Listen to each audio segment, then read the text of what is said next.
Le 16 novembre dernier avait lieu à la cathédrale grecque melkite catholique Saint-Sauveur de Montréal l'édition 2024 du festival Ado. Organisé par Mission Jeunesse Montréal, cet événement a rassemblé plus de 300 jeunes âgés de 13 à 17 ans pour une journée riche en émotions et en découvertes. Au programme, conférences, témoignages, ateliers, danses et bien d'autres activités. Le tout visant à mettre en lumière la place centrale de l'espérance dans la vie chrétienne. Pour Isabelle Correa, responsable de Mission Jeunesse Montréal, le thème des JMJ de cette année résonne particulièrement avec les préoccupations des adolescents d'aujourd'hui. De ces ateliers vont être 90 Le minutes. thème que le pape a choisi, c'est d'être ancré dans l'espérance, là. C'est quelque chose que notre jeunesse a tellement besoin pour bâtir de la résilience. Je dirais qu'il y a tellement d'inquiétudes, tellement d'anxiété, il y a tellement de choix. De grâce, il répond son il répond son espoir.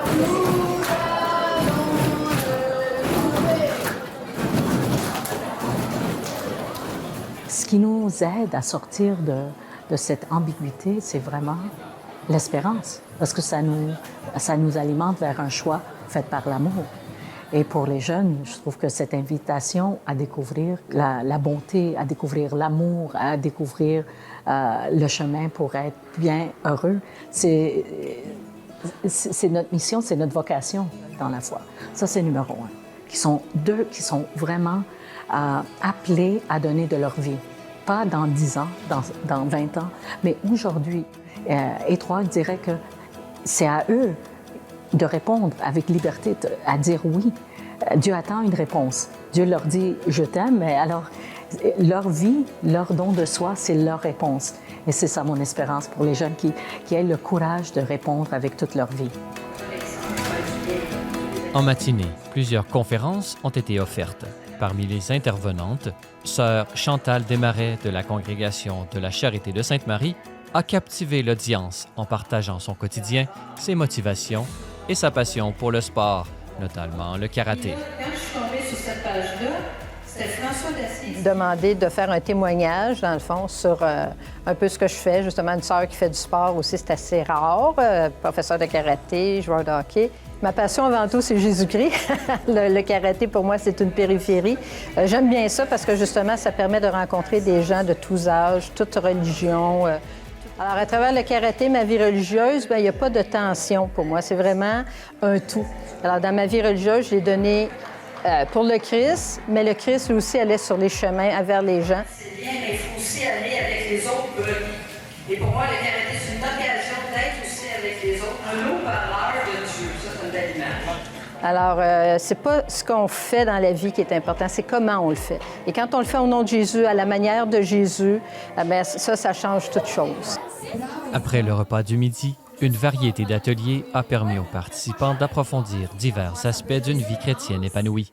L'étude de la parole de Dieu, le sacrement de réconciliation, la gestion des réseaux sociaux ou encore la découverte de figures de sainteté.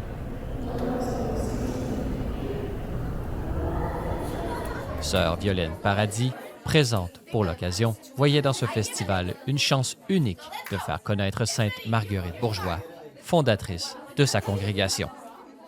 J'ai accepté d'animer un atelier, mais qu'il y a des vrais et faux, il y a des quiz sur les saints et des personnages bibliques qui ont été des héros d'espérance. Puis dans une deuxième partie, je vais inviter les jeunes à découvrir d'autres saints et à jouer eux-mêmes dans une situation de leur vie quotidienne d'adolescent. Comment, par exemple, Mère Teresa réagirait dans telle situation, comme si elle se fait rejeter par ses amis. D'abord que moi, Marguerite Bourgeois, c'est une femme qui a été remplie d'espérance à travers toutes les épreuves qu'elle a traversées, que ce soit en venant ici à Montréal au niveau pour fonder la colonie, puis elle a traversé 7 fois l'océan. Donc, c'est une femme qui, si elle n'avait pas mis son espérance dans le Seigneur, elle se serait vraiment fatiguée rapidement. Puis c'est un modèle pour moi. Donc, je pense que de faire aussi, ça va être une occasion de faire découvrir aux jeunes qui est Sainte Marguerite Bourgeois. L'accueil, la façon d'être avec eux autres. Tout au long de la journée, les jeunes ont ainsi pu expérimenter les bienfaits d'une foi vécue en communauté. Pour Benoît et Alicia 2 jeunes bénévoles, cet événement était une opportunité précieuse de témoigner de leur relation profonde avec le Christ, une relation qui les anime depuis longtemps. Je pense que c'est vraiment important d'avoir une relation avec Jésus en tant que jeune parce que c'est ça notre raison d'être en fait. On a été créés pour vivre selon ce que Dieu veut pour nous et je pense qu'en tant que jeune, de se réunir, d'être en église aujourd'hui, ici, c'est vraiment quelque chose qui est super important pour notre propre sainteté car c'est ensemble qu'on grandit dans le Christ.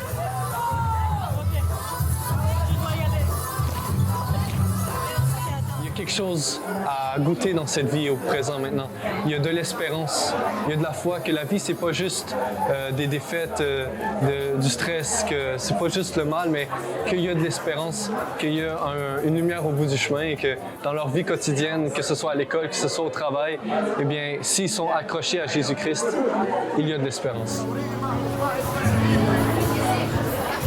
Même si je peux avoir l'air d'être quelqu'un qui est souvent joyeuse, mais en même temps, c'est pas toujours joyeux. La vie a toujours des hauts et des bas, bien sûr. Mais vraiment, même dans les moments où est-ce qu'il y a des bas, Dieu est toujours présent. Je veux que plusieurs jeunes puissent savoir que Dieu est présent malgré le fait qu'on le ressente pas toujours. Donc, c'est ce qui me pousse vraiment à être en service, c'est que je veux que les autres puissent découvrir l'amour de Dieu comme moi j'ai pu le découvrir et comme d'autres personnes m'ont aidé à le découvrir. Parce que c'est vraiment grâce à plusieurs personnes qui m'ont marqué dans ma vie que je peux maintenant grandir dans ma foi. Le moment fort de la journée fut sans conteste l'envoi en mission, marqué par la remise de croix bénie par Monseigneur Christian Lépine, archevêque de Montréal, ainsi que Monseigneur Milan El Shawish, évêque de l'éparchie grecque belkite catholique de Montréal. Chaque année, le Festival Ado prépare les participants à vivre pleinement la JMJ diocésaine, célébrée le week-end suivant à l'occasion de la fête du Christ roi.